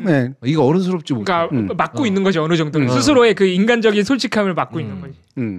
그러니까 제가 약자에 대한 연대감이 아직 살아 있다라고 교수님께서 표현을 해주셨습니다만 어쩌면 제가 이런 행위 뒤로 숨는 걸 수도 있어요. 그렇죠, 그럴 수 있죠. 네. 그냥 약간의 앞에 나의 인간됨을 열어놓는 정도로 나머지는 그냥 오토바이 타고 살고 이럴 수 있어요. 그 나머지 그 뒤에서 나는 그냥 나 혼자 즐겁게 살 거야. 다만 내가 사회 활동은 앞에서 한다. 이게 뒤에 숨어 있는 걸 수도 있거든요. 그러니까 그런 마음가짐을 지켜나가는 것도 생각보다 쉬운 일은 아닐 것이다. 저는 오히려 외려 이런 생각이 있습니다. 그게 솔직해서 나오는 현상인데 이를테면은 아프리카에 굶는 아이들에 대해서 막 울면서 아 그러네, 또 그런 게 있네. 맞아. 한국에서 이를테면 이 경쟁 구조에는 이기려고 하는 거. 이게 또한 인간 심리거든요. 흔히 서양에서 하는 이른바 체러티 활동이나 이런 게 그런 심리인 경우가 많아요. 이런 거는 저는 왜곡된 감정의 어떤 표현 방식이라고 보거든요. 오히려 인간은 있잖아요. 멀기 때문에 불쌍해하니까 멀 때는 잘 불쌍해하지 않아요. 가까워야지 불쌍해. 그렇지. 멀면 내일 같지도 않고. 원래 그렇거든. 그래서 그거를 인정하고 제가 이기적인지를 돌아봐라 얘기. 요걸 하나만 넓히면 점점 넓어지거든. 아까 수인 능력이라고 그랬잖아요. 수인한도. 우리의 수인한도가 높아져요. 내가 내 아이를 갖게 되면 내 아이만 되게 중시할 수도 있지만 남의 아이 생각하게 됩니다. 조금이라도 성찰적이 되면요. 내 아이가 이런 일 당하는 게 싫듯이 남의 아이도 그런 일 당하는 게 싫게 되고 본능적으로 남의 아이가 당하는 것에 대해서 막 안쓰럽게 생각하게 돼요. 근데 내 아이만 잘 키우는 것으로 뭔가 이른바 맘충이들 부모들은 다 그런 존재 이런 식으로 돼버렸잖아요. 그러니까. 그게 이제 극단적인 어떤 감정을 불러일으키거든요. 근데 요 하나라도 좀 넓혀보면 그 다음에 요것만이 내 연민에 닿을까? 내 수인한도일까? 하나만 더 넓혀보면 몇 단계만 넓혀봐도 내가 볼 땐 굉장히 훌륭한 인간 됩니다. 그러니까. 그리고 그걸 넓힐 때 되도록이면 우리나라로 가져와야겠네. 그렇죠. 사례를. 저는 오히려 가까이에서 시작하는 거예요. 내 가까이로 가져와야 돼. 내 가까이로. 내가 내 강아지를 키우면서도 외려 그 감정이 살아날 수도 있고요. 네, 맞아요. 그럼 강아지로 끝이지 말고 인간 아이를 적대하지 말고 요거하고 비슷한 약자들로 넓히라고. 그러니까. 그럼 내 마음에 키우고 싶고 예를 들면 잘해주고 싶고 불쌍해하는 마음들이 조금씩 늘어나거든.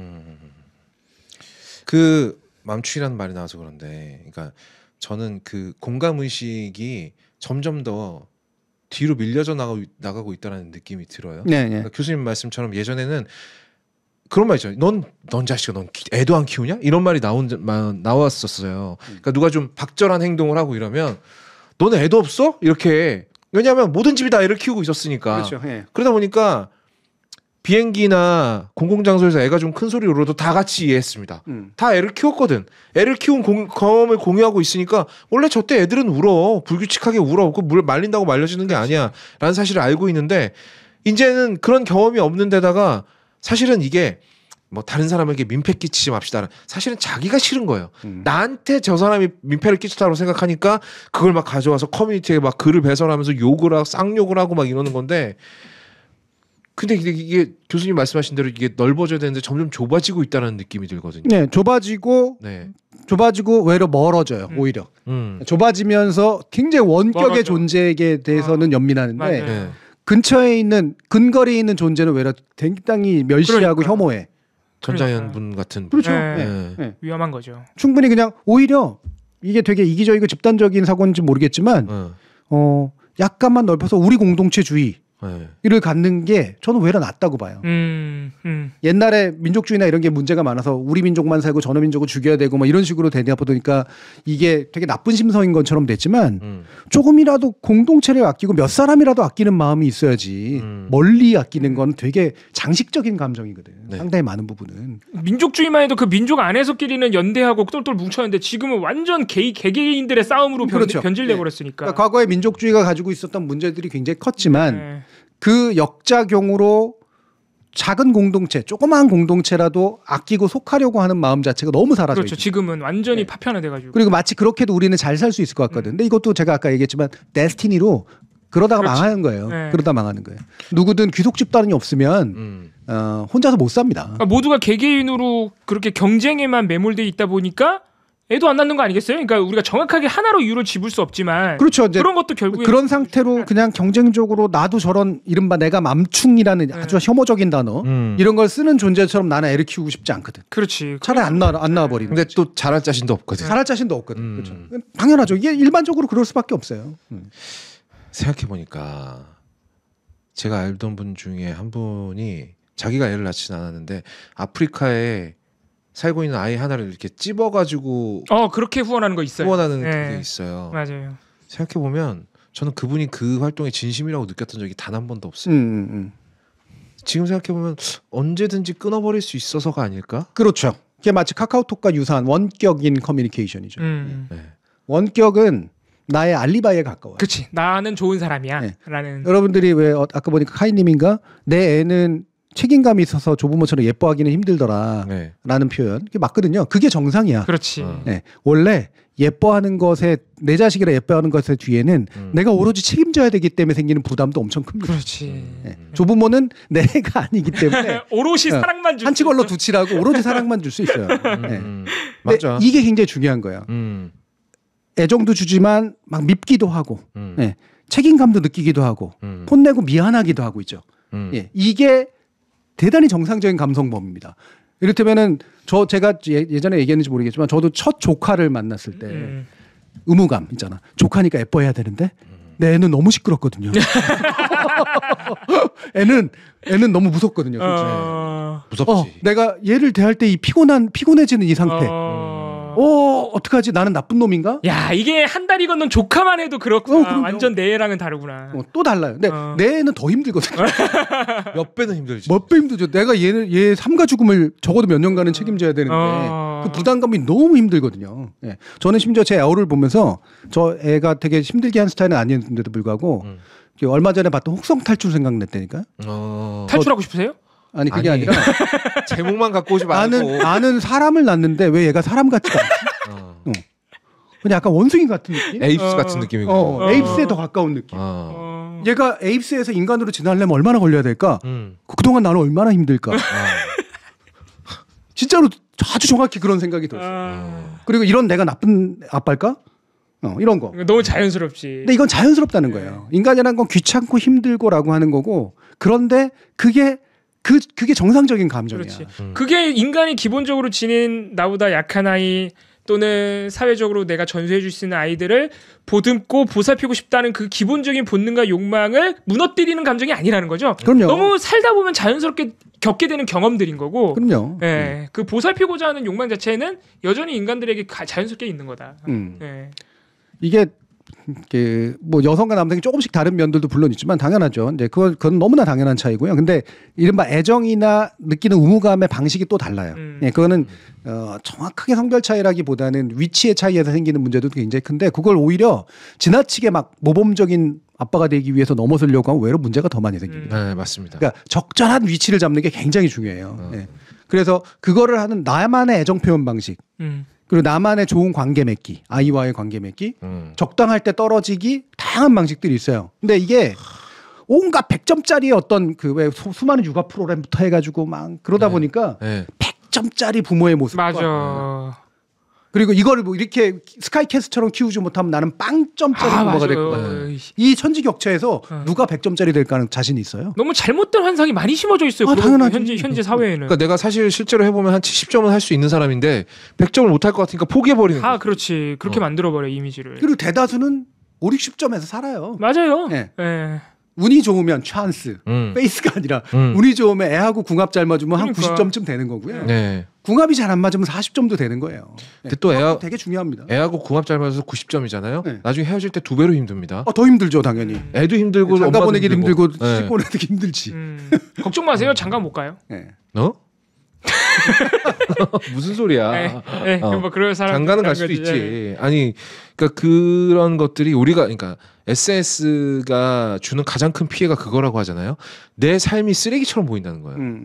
SNS에서 그게 가장 부작용이야. 행복한 사람들을 보고 있으면 근데 예전에 이제 TV가 그 SNS 역할을 했다라면 TV에 살고 있는 그 수많은 연예인 부자 부모들 아이 유모차 몇백만 원짜리 사주고 퍽퍽 사주고 막 애가 사달라 그러면 장난감 풀 세트로 막 갖다 주고 근데 그런 것들을 보면 내가 오늘 아이한테 사준 크레파스는 쓰레기로 보이는 거지. 나는 그러면 빵점짜리 아빠로 20점짜리 아빠로 보이는 거야. 그러냐 하기 싫지 안 해버리지 그냥. 그래놓고 누가 나한테 애 있는 사람이 나한테 피해 끼치면 거기다 대고 맘충이라고 욕하는 거지. 예전을 지나치게 미화하는 표현인지 모르지만 한때 왜 보면 아이 하나를 키우는데 한 마을의 힘이 필요하다 이런 그런 얘기 있죠. 있잖아요. 네. 그러니까 인디언 사회부터 해가지고 이제 인디언이 아니라 아메리칸 네이티브들, 그러니까 다양한 공동체적 사회를 구성했던 사람들이 가지고 있는 전통적 지혜거든요. 맞아요. 네, 그건 맞고 그렇다고 해서 옛날에 애들 잘 키웠냐면 그렇지도 않죠. 방치하고 죽고 그랬지. 옛날에는 진짜 완전 생방치였지 그냥. 네. 근데 지금이 오히려 더 맞는 말이 됐다고 전 보거든요. 우리는 철저히 대단히 사회적인 존재들이 됐기 때문에 아이 하나를 키우는데 온 사회가 힘을 써야 돼요. 맞아요. 맞아요. 네. 지금 그리고 그럴 수 있어. 사실. 가능해. 그래서 예를 들면은 애는 반드시 학교 보내야 됩니다. 그렇죠. 맨날 끼고 살면 안 돼요. 심지어 국가 그 의무로 정해놨어요. 네. 제가 늘 하는 얘기지만 모든 아이는 다 편식하거든요. 그리고 그 편식을 고치는 건 부모의 밥상머리 교육이 아니라 학교에서 급식 먹는 거예요. 그렇지. 맞아. 다들 똑같은 음식으로. 똑같은 음식으로 급식 먹고 쟤도 먹네 나도 먹어야지라는 방식으로 하는 거라고. 애 학교 보내서 학교에서 키워줘야 되고요. 친구 관계에서 키워줘야 되고요. 부모 말고도 삼촌 이모 관계에서도 키워줘야 되고, 예. 옆 동네 사람에 의해서도 키워줘야 돼요. 맞아요. 예. 이게 사회 전체가 키우는 거거든요. 이 방식이 알아 우리는. 근데 어떻게 해야 되는지 노하우가 지금은 끊겨져 있어요. 맞아요. 옛날엔 공동체가 그냥 대충 그걸 해결했거든. 하지만 이게 복지국가가 되면서 이 복지국가가 어떻게 큰 육아 공동체가 돼야 되는가에 대해서 우리는 방법을 잃어버린 거야. 작은 공동체들이 사라지면서 그거 역할을 사회와 국가가 해줘야 되는데 못 찾은 거죠. 못 찾은 거죠. 제대로 못 찾은 거죠. 그러니까 부모의 모든 책임으로 다 들어가 버리지. 그러니까 더 어려워지고 잘 못하고. 야 악순환인데요. 야 이거 이 영화 대단한 영화네. 많은 생각을 하게 하네요. 그 불임이라는 요소 하나로. 사실 뭐 저는 작가가 이거를 아까도 얘기했다시피 예지력이 있어서 그런 게 그렇지. 아니라 우리가 하필 그런 상황이 된 거지 지금. 여러 가지 생각해 보다 보니까 그중에 가장 그럴싸한 걸 고른 거에 가깝다라고 생각하는데. 그렇죠. 근데 그럴싸한 방향으로 인류가 가고 있거든 지금. 그렇지. 네. 그럴싸하게 안 좋은 방향으로 가고 있거든.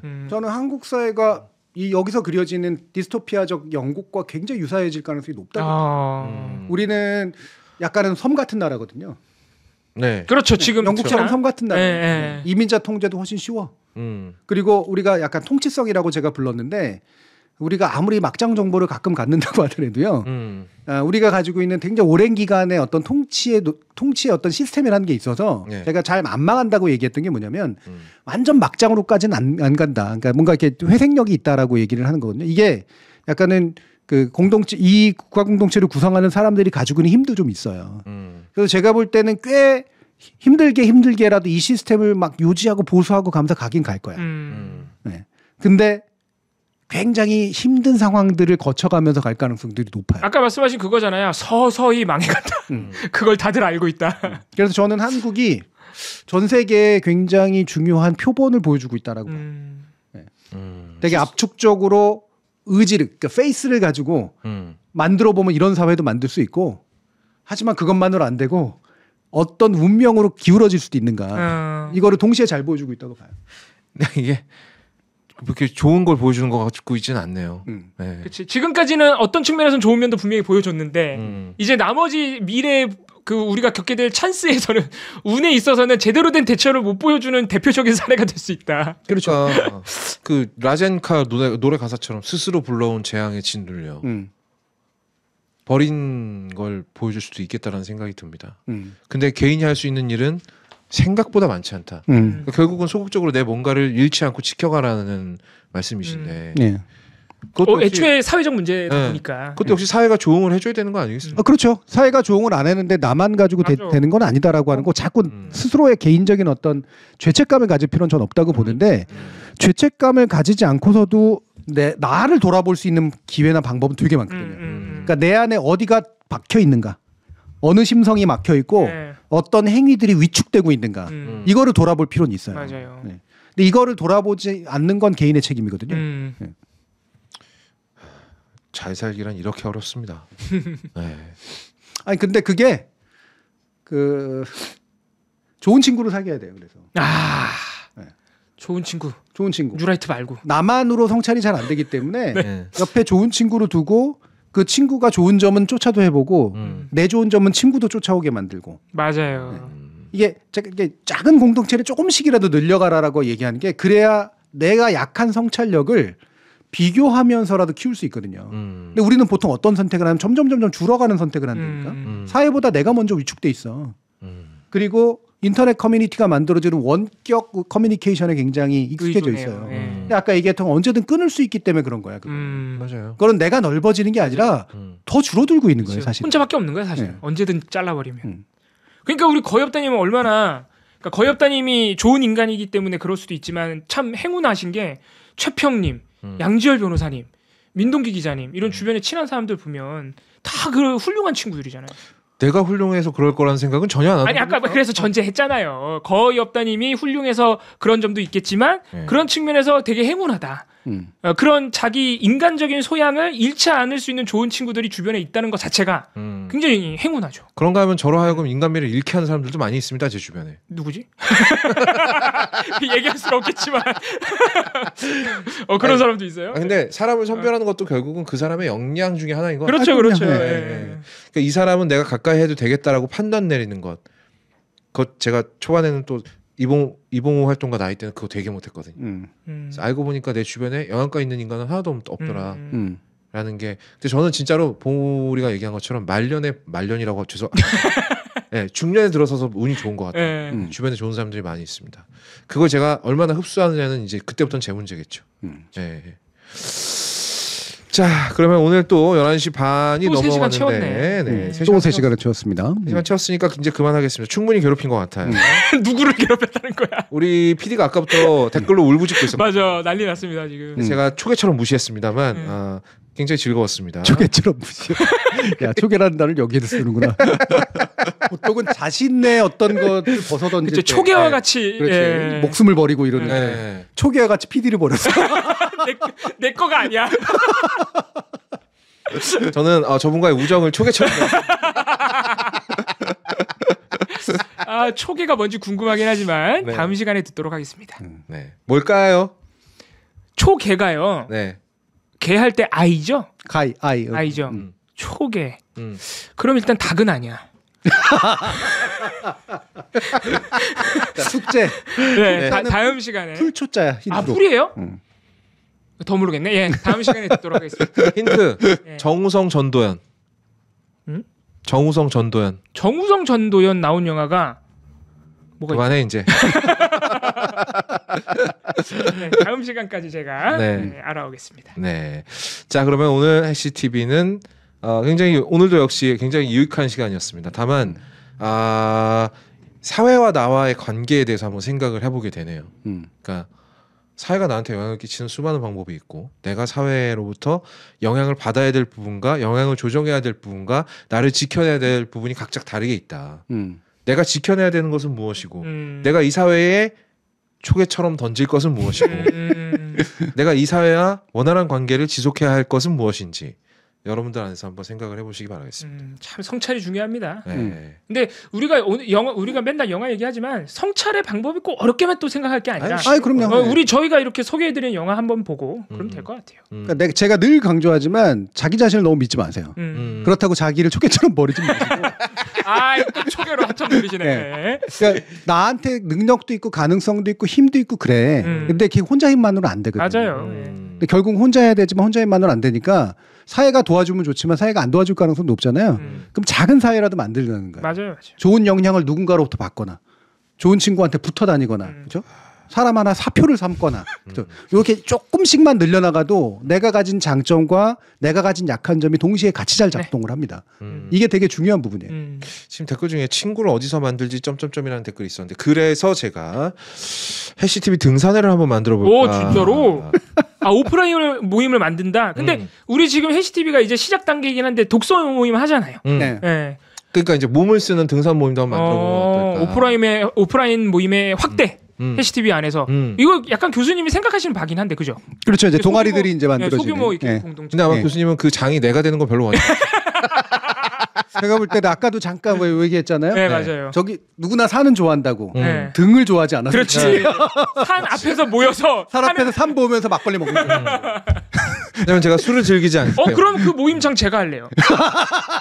넌 안 돼요. 왜요? 너는 등산 아니고 그 모임이면 내가 할래. 운전으로 치면 이미 음주운전을 너무 많이 했기 때문에 일주일에 안 돼요. 한 번만 모일 거 오케이 아니야. 미나님이 봉우리 해시 주 동아리, 해시 주 동아리를 만들란데 나는 해시 주 동아리 만들란데. 우리 초계국수에다가 막걸리 모임. 네. 이 말 나온 김에 이제 요거 하면서 이제 마무리 줬으면 좋겠는데요. 그 아직 아마 공개 방송 티켓이 아직 남아 있을 거라고 저는 알고 있는데 해시카드를 통해서 필요하신 분들은 구입하시고 이제 일주일 정도뿐이 안 남았어요. 열흘 정도 남았고요.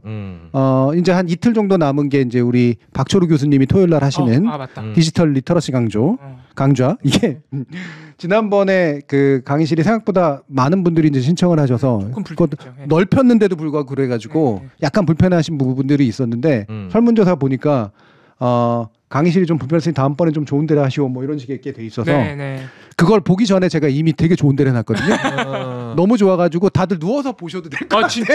너무 또 비싼 게 아닙니까?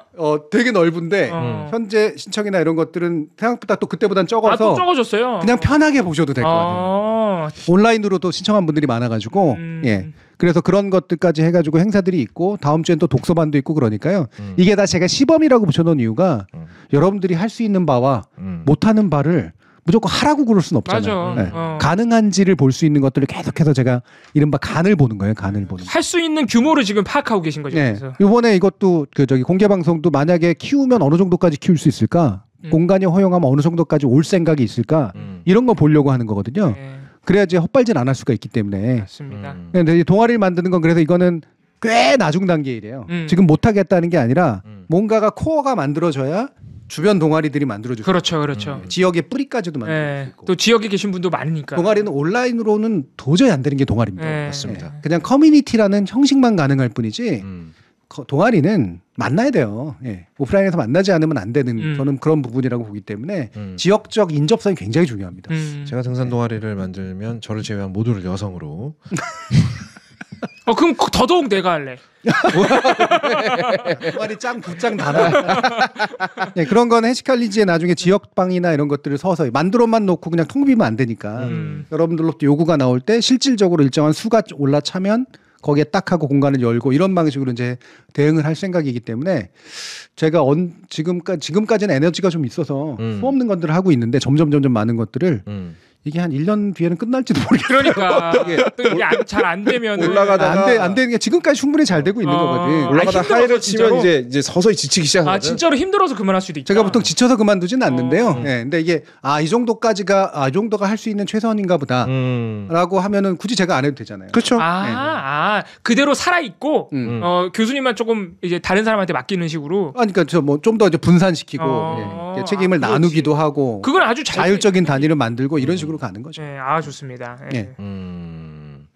좋아요. 무슨 얘기 하려다 까먹었지? 까먹었으니까 나중에 하도록 하겠습니다. 자, 그러면 오늘도 여러분들께 좋은 매거진이 되어 드렸기를 바라면서 다음 방송은 뭡니까, 봉우리? 해시TV? 다음 방송? 네. 우리 다음 방송 일단 방금 말씀하셨지만 토요일 날 박철우 교수님 강의 꼭 지금 신청하신 분들 꼭 다 와주시고요. 맞다. 다음 주에 나 그 얘기 하려고 그랬어요. 교수님이 여러분들의 그 신뢰의 서클 안에 들어가 있지 않아요? 들어가 있으면 교수님이 알아서 하실 거예요. 굳이 그렇게 매번 지적 안 하셔도 됩니다. 좀 그게 좀 답답하더라고요. 강의실 물론 좀 좁을 수 있죠. 근데 2시간 앉아 있는 거잖아요. 그렇게 많이 힘드나? 그런 거는 저도 그런 거 가지고 고민을 많이 했는데 이게 뭐냐면 사람마다 다 불편함의 정도나 좋아함의 정도가 다르기 때문에 이거는 일단 팩트로 받아들이는 게 좋아. 그러니까 그렇죠. 이러저러한 요구들이 솔직하게 나오는구나. 안 나오는 것보다 나오는 게 훨씬 좋아요. 그리고 그거를 하면은 어떤 분은 좋을 수도 있고 어떤 분은 싫을 수도 있거든. 그럼 어디까지가 수용 가능하고 어디까지는 불가능한가 이런 것들을 다 살펴보는 거야. 제가 간 본다는 게 그런 거거든. 라고 말을 하면 교수님이 이렇게 설명해 주실 거라고 생각했어요. 아무튼 그러니까 지적은 하시되 좀 이렇게 좋게 말씀을 해주셨으면 좋겠다. 아니면 충분히 좋게들 말씀해 주시고 있고요. 제가 그래서 말씀드린 게 뭐냐면 일단 얘기는 다 듣되 할 수 있는 것만 할 거예요. 못하는 것까지 다 못합니다. 제가 예를 들면 단 한 분만을 위해서 최상의 강의를 무료로 주면 제일 좋죠. 그렇잖아요. 맞춤형 강의. 그럼 너무 좋겠지만 정말 불가능하잖아. 훌륭한 셀럽들을 데려다가 좋은 내용으로 한 번만을 위해서 정말 훌륭한 공간에서 하면 좋죠. 아니면 뭐 일론 머스크를 데려오거나 이러면 좋지. 할 수만 못하는 있으면. 거잖아요. 극단적인 얘기로 치면 할 수 있는 것과 바라는 것 사이에 교집합을 만들어가는 게 목적이기 때문에 저는 다 할 수 있다고 보장하지 않습니다. 그냥 제가 할 수 있는 것까지 할 거예요. 여러분들이 감당해 주실 수 있는 데까지만 할 거고. 그러니까 의견 많이 주셔야 돼요, 사실은. 특히 강의 같은 경우에는 이제 시작하는 단계고 하니까. 네. 그러니까 거업님의 얘기는 뭐냐면 평을 하지 말고 의견을 달라는 거예요. 그렇지. 이건 이렇게 받아들여진다, 저건 저렇게 받아들여진다. 아, 그 말이었구나. 내가 했던 말이. 왜냐하면 평이라는 게 뭐냐면 옳고 그름을 자꾸 얘기하거든. 그러니까 내 취향이 옳고 내 느끼는 불편함이 옳고 내가 느끼는 즐거움이 옳은 거다라고 얘기하면 안 되고 나는 이렇게 느낀다만 얘기하면 되는 거죠. 근데 그게 평과 느낌이 되게 헷갈리게 표현되는 경우들이 되게 많아서 그걸 우려한 거고요. 저는 자기 느낌을 솔직하게 얘기하는 건 맞다고 봅니다. 알겠습니다. 제가 약간 그런 거에 약간 그게 좀 있어요. 그런 거와 그거가 뭔지는 각자 알아서 해석하시기 바라겠고. 자, 그러면 해시TV는 오늘 여기까지 하도록 하겠습니다. 네, 월요일 날 해시 라디오로 또 돌아오고요. 네. 그리고 또 뭐가 있나요? 그리고 이제 곧 공개 방송도 있고요. 동물이는 이제 요즘에 피를 토하면서 밤마다 노래 연습을 하고 있다라는. 우리 왜 10만 명 안 만들어 주셨어요? 풍문이 들림. 나 진짜 다시 한번 말하자면 미치도록 노래하고 싶거든요. 9.15만. 여러분들이 안 시켜주시네. 노래하고 싶어. 아직 일주일 남았습니다, 여러분. 노래하고 싶어. 네. 자, 여러분. 그러면 저희는 다음 주에 해시 TV 시간에 다시 만나 뵙고요. 월요일에는 해시 라디오가 있습니다. 또. 그러고 보니까 내일 금요일에 마로니에. 맞다. 내일 마로니. 8시에 마로니에 월간 마로니에 내일 발간됩니다. 그리고 토요일 날 강의는 뭐 오실 분들이 오시는 거니까 독서반도 역시 마찬가지고요. 그리고 우리 목요일 거쳐서 이제 공개 방송으로 다음 주 토요일 열흘간의 일정이 있습니다. 공개 방송에 좀 날이 좋아가지고 제가 오토바이 타고 갈 수 있으면 좋겠어요. 자, 그러면 오늘 여기까지 하도록 하겠습니다. 몇 번 얘기하는 거예요? 내가 볼 때 지금 PD님은 거의 뭐 시신 상태예요. 지금 말이 없잖아요. 잠든 거예요. 자, 여러분 그러면 다음 주에 만나 뵙고요. 그리고 라디오 보시는 분들은 월요일에 뵙고요. 그리고 또 마로니에 월간 마로니에 기다리셨던 분들은 내일입니다. 내일 함께 즐겨주시기 바라겠습니다. 교수님은 쓰러지지 마세요. 우리 PD님이 그러더라고요. 이럴 거면 왜 2개로 통합하셨어요? 큰일 났다. 큰일 났어. 통합한 이유 중에 시간을 줄이기 위해서가 그렇게 많지는 않았어요. 아니야, 교수님은 그거였어. 내 의견도 중요하잖아. 여러분 진짜 인사하시죠. 편한 밤 되세요. 안녕. 감사합니다.